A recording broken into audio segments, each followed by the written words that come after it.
Better situated. We're doing a Renegade live right now. Yeah, not bad. Okay, cool. Yay! All right, we'll give everybody a few minutes. Hey, everybody, welcome, welcome, welcome. If you're watching this, well, nobody's watching it live yet because we're doing a Renegade. So unplanned recording, but we are live right now from the clinic that I've been at for the last 2 weeks. If you've been following my journey, I have been in a TBI clinic for, a brain clinic for the last 2 weeks. I have Dr. E here. I'm gonna have her do a quick intro of herself and her background really quick. So she's been with me on my entire journey. So this is just a recap of how everything's been going. So please, Michelle, Dr. E, if you would share your background.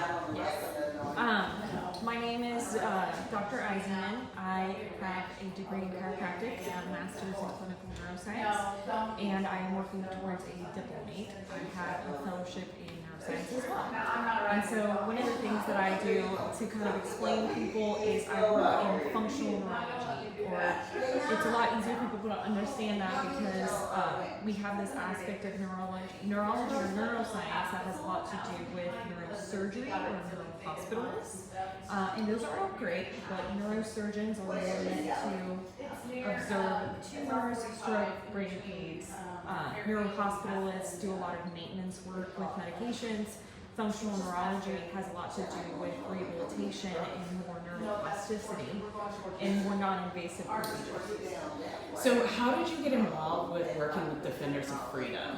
I got involved working with Defenders of Freedom thanks to my boss. Her name is Dr. Charlene Godet. She already had an established relationship with them. My grandfather was a Korean War veteran, so I already had a big passion for veterans and veteran type work. He basically raised me, he taught me everything he knows. So I really admired him, and then when the opportunity presented itself for me to help with Defenders of Freedom as part of the fellowship that I was doing, I just said yes, and here we are. That's awesome. So just so you guys kind of have like an idea of what happens when you first get here is when I first got here last Monday, you go through an initial assessment, and then after you go through your assessment, they review your results with you that day on Monday, and then when you come in the next day, you are then paired up, and I don't know if this always happens, but I was paired up with her as soon as everything kicked off, and so every single day we were together one-on-one for the first couple of hours within the morning. I arrived here at 8 a.m. and we worked together till about 10-ish. Yeah, because it depended on how the day went, if I had an injection, things like that. So I'd love to talk about, because we're doing, this is kind of like the recap of going through all of this, and this, this was pretty rough for me. We had some definite highs and lows, and there was a day I think it was Monday or Tuesday, I was up here, and I was super nauseated. I didn't feel like I was making progress. And then you were sharing with me like this is really normal for women. So if you can take a few moments and talk about like TBI injuries and how they impact a male versus a woman, a male versus a female, and then our recoveries that we see. Yeah. So I think the thing that I see the most with females versus males when it comes to TBI recovery is that especially females have to go through a monthly menstrual cycle.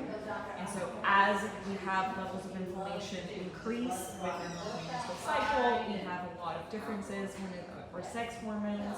We know that the brain has a lot to do with production of hormones, and if the brain isn't functioning well, production of hormones is probably not functioning well as well.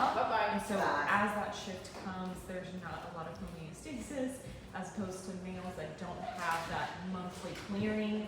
I know that women do a lot of natural bloodletting as well, which is why we don't have too much of a concern of iron toxicity like men do. But those shifts in the cycle, in monthly cycle, really do make a big difference. I consider females to be a lot more metabolically sensitive than males. And so the really big crux of it for people to understand is so monthly periods, like why does that matter to the brain? It's because for the brain to function well, neurons need these simple things: appropriate fuel, appropriate fuel, oh my gosh, because I can't talk right now. I haven't had my bone broth yet. So, yeah, she's drinking bone broth. yes. Yeah. Like a out of a hustle cup. Yes, out of a true, like a true functional doctor, right? So fuel is one, oxygenation is another one, stimulation, and no toxins. And no toxins can be environmental, it can be mold, it can be viral, bacterial, etc. And so as those things are kind of off kilter because of our menstrual cycle, plus underlying issues we may have going on, I tend to see women struggle a little bit more. And as we were talking earlier, it's more of stimulating the brain, doing therapies that are beneficial for you, but at the same time knowing that that metabolic side needs to catch up sometimes. And so loving it in both areas, whereas I see males not have to deal with those cycles as much and those changes. So they do tend to stair step up a little bit faster. That's not all inclusive, but it's a general trend. Yeah, and then some of the testing that we did, I want to pivot a little bit to talk about like the high level overview of some of the testing that you had me doing. So we did a lot of eye work, because that was some of the big areas of, we'll just call it deficiencies that I had that were associated with my brain functions, and it was making me hard. I realized after this 2 weeks, some of the challenges that I was having with in school and work with concentration, memory, being able to read something and actually remember it. I would read documents over and over and over again, and I even told her this morning there would be days that I would start my work day at 8:30, and I'd be literally mentally exhausted by 10 o'clock. And I always called it just sheer grit. I just pushed through, and I realized through this treatment that a lot of that was associated with my eyes, or the inability for them to fixate. So can you talk about like high level, some of the things that we did? Because there's videos that I've uploaded with the metronome. I didn't upload the one with the stick, but the one where you have me flipping upside down, and different treatments that we've done in the last 2 weeks. Yeah, so as a general overview, we do a history, a neurological bedside exam, and we do an eye movement assessment, balance assessment, and cognitive assessment. So we take all of that into consideration, and we kind of see where are the areas of major dysfunction. So the eye movements, the metronome, all of that, all of those therapies are targeted based on those findings. So a lot of the times the metronome can be used for many different things. So I'm going to use the metronome as an example. So I can use it for timing purposes, for executive function. I can use it for psychomotor speed, for you to be able to look, maybe talk at the same time, maybe clap at the same time. I can use it for eye movement as well, because I can put different backgrounds that move. I know we first started with a stationary background, and then we progressed to a background that moves, so your eyes would have to gravitate to it, and, or even overstimulation. And so that's what that therapy can be used for. I think what makes the functional neurology model great is that there are a lot of tools in the toolbox, and as a practitioner, you have to find what can you use to help for that specific thing. So someone else could be doing interactive metronome for a completely different reason. They could be doing it not so much for coordination, they can be doing it for speed. Like maybe they're a little too slow and they need to speed it up, and their brain perceives them to be a fast person, but they're actually really lagging behind. And so that's some of the things we do with Claire that she flips upside down, because I'm sure eventually people are probably going to have a question about that, because it's very eye-catching. That has a lot to do with balance and vestibular function. And so we know that the balance system and the visual system are very tied together, so we'd always give her a fixation point to focus on, as well as she would do her movements to stimulate her vestibular system. And that's popcorn you guys hear in the background. I love it. So what some of the things, let's do this. We'll talk about like my overall results. When I first started, I had an overall score of 40, it was like 42. Yeah, 42, and I've come out with like 82. Yeah. Something like that. Okay, like a 50% increase. Yeah, which is amazing. I'm super excited about that. But it's all about the homework. Yeah. And so I've got a lot of homework that I will be doing post-treatment because this is an enduring process of healing. I'll be doing follow-ups with you all, and I will be on a year right now, a year supply. Defenders of Freedom, it has supply not only this 2 weeks here of working one-on-one with the doctors, but then we have a year supply of medication that's going to help us. And when I put that all together, I really think that I'm going to have a lot more substantial growth and sustainable growth. But I want to talk about, is a TBI healable? Like, can I be 100% functional after this? I know a lot of people probably that could be watching this. I have a veterans community. I know people are struggling with their own injuries. And sometimes when I first got here, I didn't know if I was going to have a whole life again. Depression was a real thing walking through these doors. I was sad all the time. Is it curable where I can have my life back again? TBIs are very healable. And I think the biggest thing about it is to figure out, with going back to what a neuron needs: stimulation, oxygen, no toxins, and proper fuel. That's what's really going to determine how the process of healing. I think it's very difficult for people to see that because every brain responds differently. I mean, so differently. So it's how can you have this whole class of one word and all these people that fall under it that have so many different presentations. And I think we're so used to wanting to see a traditional model of like 1 + 1 = 2. And if it doesn't equal 2, then that's not correct. And we see that in the TBI model, it's very different. And so as you start working on some of those things, we like to take a very non-aggressive approach at first, and as you continue moving forward, maybe get more and more aggressive depending on how we see foundational work clear up some of the symptoms that you have, leading to better quality of life.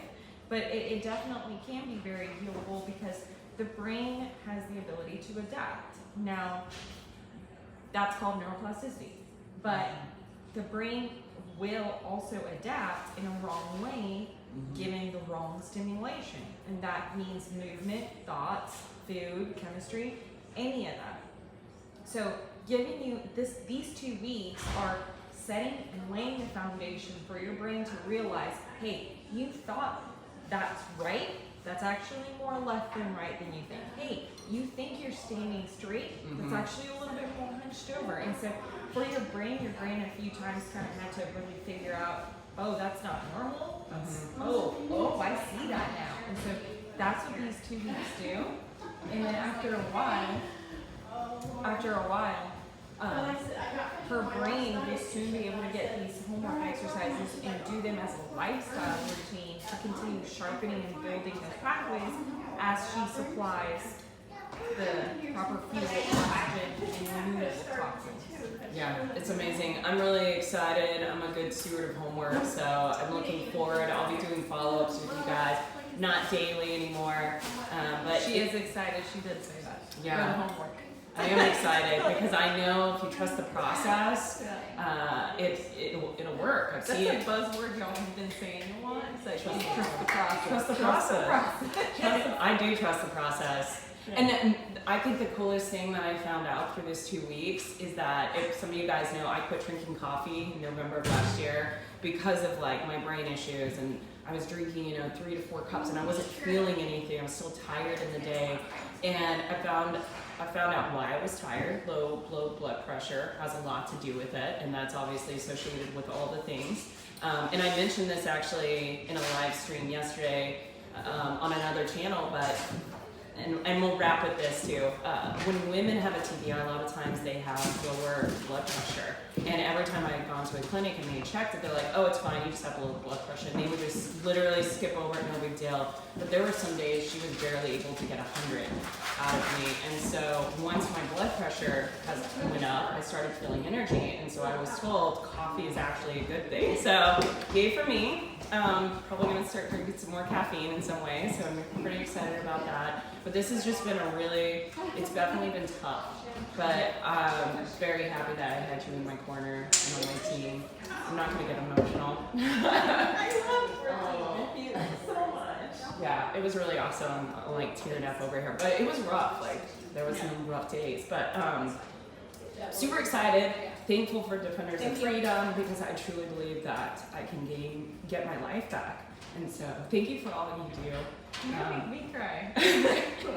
We're not gonna cry. I'm tearing up, but it's I'm not fine. gonna cry when other people cry. Yeah, I hate crying live because it's recorded forever. And everybody's like, oh, Jack's cried, but I've cried already a couple of times on my live streams. But yeah, this has been a wild 2 weeks. But thank you for everything. Glad that I've got you on my team. And this journey isn't over at all, but yeah, I've definitely seen a lot of progress, and I'm really excited about this. So if you guys want to get involved, defendersoffreedom.us. Would love if you donated. These 2 weeks can range between $10,000 to $15,000. Oh no.